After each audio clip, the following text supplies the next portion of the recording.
You're listening to the Signal Daily.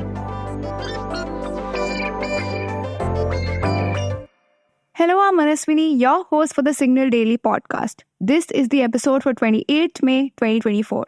Today we talk about why so many Ola Uber drivers are following the No AC campaign. What are their demands for providing an AC cab service? We dive into this in the first segment. For the second segment, we are taking a look at the rise of luxury sneakers. Italian premium sneaker brand Golden Goose is planning to go public soon in Milan, and athletic brand Hoka is also dipping its toe in the premium sneaker market. Stay tuned till the end to learn more on both the stories. Indian summers bring a very peculiar and a very urban problem, that is of hot cab rides. On one hand, you have the blistering heat wave, and on the other hand, you'll often find yourself getting roasted like a chicken in a cab that is technically supposed to have a functioning AC. Sometimes you might request your Ola or Uber driver to switch on or crank up the AC, but they may refuse. It may even turn into a bit of a fight. I'm sure you're familiar with this experience, isn't it? In fact, recently, a video from Bengaluru that captured a heated exchange between an Uber cab driver and a customer over AC usage even went viral on social media.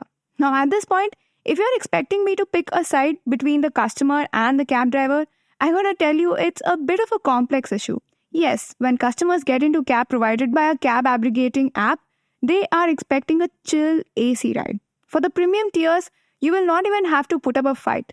But for the economical ride, drivers want an additional fee of Rs 50 or tips for the AC service. You see, the issue stems from the difference in cost between operating AC cabs and the final fares generated from the cab rides, especially for the non-premium categories like, say, Ola Mini or Uber Go.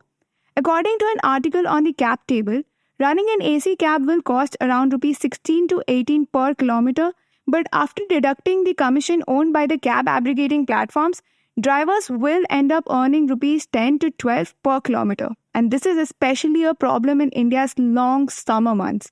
That's why several thousands of drivers working with platforms like Ola, Uber and Rapido have been carrying on with a no AC campaign in association with Telangana Gig and Platform Workers Union since April.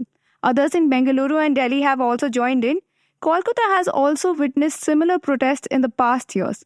Summer or no summer, heat wave or no heat wave, they have turned off their car ACs to press cab companies to redress their grievances. Now, some platforms like Namayatri, for instance, which is only available in Bengaluru, has introduced two cab categories, AC and non-AC. So they have different fares. But as the cap table points out, seasoned players like Ola and Uber are still struggling to come up with a proper solution. They are hesitating to bring in a hard and fast AC and non-AC distinction over fears of displeasing customers. Plus, if I have to choose between a non-AC cab and an auto, I think I'd go for an auto rickshaw which would cost me much less than a non-AC cab. Nonetheless, Uber is currently trying out a pilot plan in Kolkata with different base pricing for AC and non-AC cars. But what will be the customer response? Will this new strategy be successful? Well, I certainly am hoping for a solution to this AC war. For our second segment, we are going to bring you deep dives on stories from the world of technology, business, policy, and anything that leaves you with food for thought. Okay, so I have a confession. I'm one of those people who still wear basic Vans or Converse most days. But even I can't ignore how crazy the luxury sneaker trend has gotten lately. I mean, now sneakers are selling for $700, $800, or even more in some cases. I'm talking about Golden Goose's beat-up, intentionally distressed sneakers that look like they got mugged in an alleyway can cost over $500 a pair. Dior's fashion-forward Air Jordans retail for over $2,000. Even performance brands like Hoka are getting in on the premium kicks game with its maxed out foam soles and thick rubber soles demanding over $200 price tags. And sure, pay a premium for quality craftsmanship. But do high-end sneakers really justify these prices? Apparently the market thinks so. The demand for high exclusive kicks have never been higher. So much so, Italian brand Golden Goose, known for its cuffed up sneakers that can cost over $500, like I mentioned earlier, is preparing for an IPO in Milan that could value the company at $3.3 billion, minting a new generation of sneakerhead millionaires and billionaires. Now, part of Golden Goose's mass appeal comes from its celeb fan base, with stars like Selena Gomez and Taylor Swift frequently wearing the brand's intentionally roughed up and, might I add, ugly sneakers. Even investors are betting that the company can be the Moncler of sneakers, a go-to for casual premium streetwear. And honestly, a Golden Goose IPO would cement luxury sneakers as a force in the mainstream fashion world. It could possibly also inspire other premium brands and designer labels to jump on the bandwagon by launching their own outrageously expensive sneaker collections to cash in on the craze. But Golden Goose isn't the only sneaker brand hitting jackpot valuations.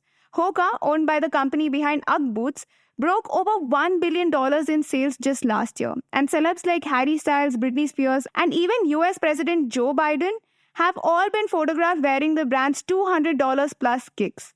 But what's interesting is that for a performance brand that was virtually unknown a decade ago outside of niche trading running circles, recording $1.8 billion in sales, now that's a meteoric rise. But how did Hoka go from a total obscurity to must-have sneaker status? Well, the pandemic running boom definitely helped, with everyone looking for comfortable athletic shoes. But it also played the scarcity game perfectly, with smart limited edition collabs with trendy brands like Moncler drumming up the hype. Plus, its whole chunky, ugly sneaker aesthetic just happened to line up with a shift towards boxier and beefier kicks that are as much a fashion statement as a performance shoe. In simple words, Hoka managed to position its brand as exclusive and cool without apparently going full-blown luxury price-wise, which I think is a sweet spot. Currently, although, footwear giants like Nike, Adidas, and Puma still utterly dominate the global athletic sneaker market.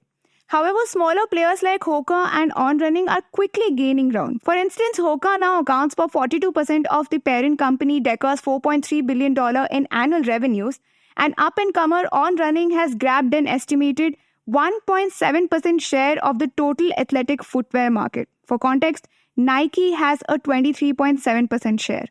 So for now, there seems to be room for all the players to coexist. But you can bet that the legacy brands are keeping a close eye on these luxury upstarts muscling onto their turf. But I do have a question. Can the luxury sneakers craze really sustain itself for long term?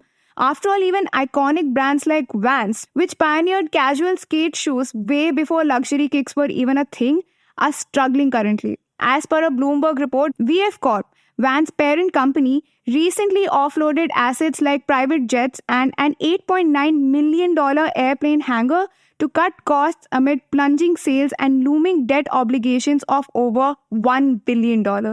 So really, how long until today's $500 thrash sneakers start looking like mom jeans or Crocs? This sneaker bubble could deflate at any moment if they are not offering real lasting value. Maybe I'll just stick to my Vans until then. If you like listening to The Signal Daily, please show us some support. Rate us and review us on Apple Podcasts and Spotify. We'd love to hear what you have to say about this podcast. So feel free to shoot an email at hello@thesignal.co. The episode was researched, written and produced by Shorbury and me, Manaswini. Edited by Venkat Anand. Mastered and mixed by Yash Hirve. You can catch this podcast every morning on Spotify, Apple, Amazon Prime Music or Google Podcasts or wherever you listen to your podcasts. We are thesignal.co on Instagram, LinkedIn and Twitter.